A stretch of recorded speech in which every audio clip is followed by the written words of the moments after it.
We're over here at gotomath.com trying to save the world. Anyway, what are we doing? Some calculus, rules of differentiation. So we're trying to go through all the rules in this section here, looking at a lot of different functions.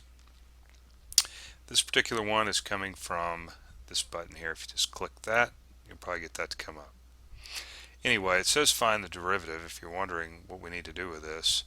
And it looks like we're going to be using the quotient rule. Yep. So we got y is equal to sine x plus 3 over cosine x plus 3.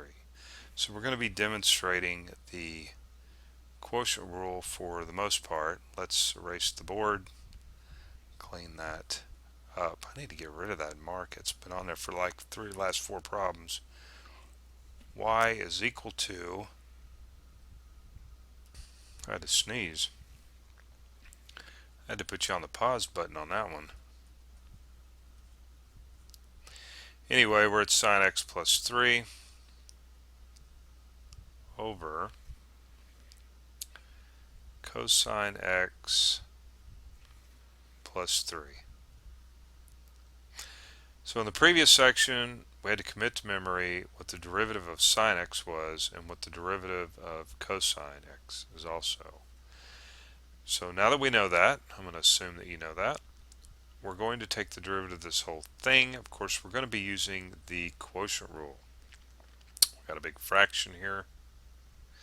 I guess that's what you want to call it. Well, it's called the quotient rule. Anyway, we better get started.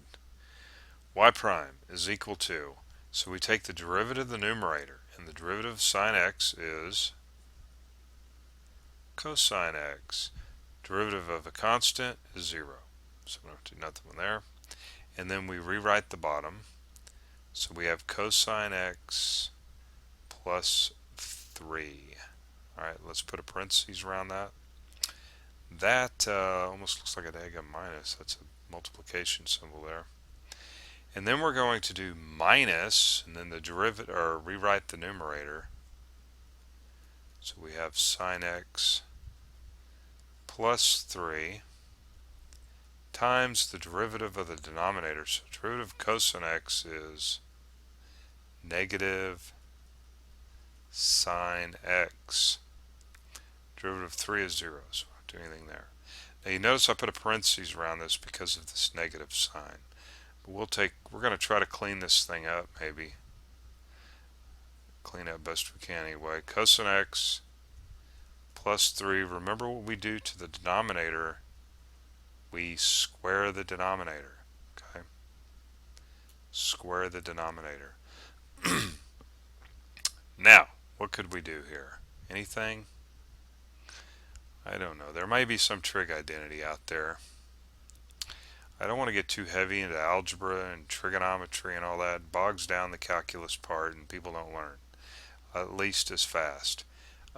We've got, I'm just going to end up having to rewrite this, it looks like. Cosine x with a few adjustments. Cosine of x plus 3. Now we got this negative here and we got a minus here, so let's just go ahead and bring this out front. And a negative, negative's positive.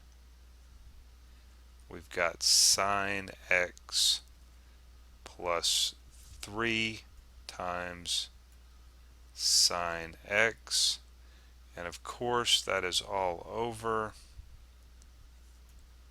cosine x plus 3 quantity squared. Alright, quantity squared. We're going to go ahead and leave it at that.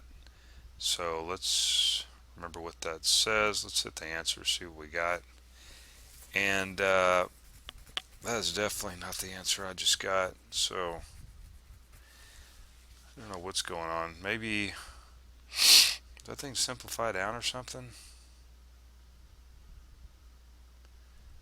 Oh yeah, I think it does. Hold everything. Okay, it turns out if you distribute this across, we get this, and therefore that's correct. Alright, practice.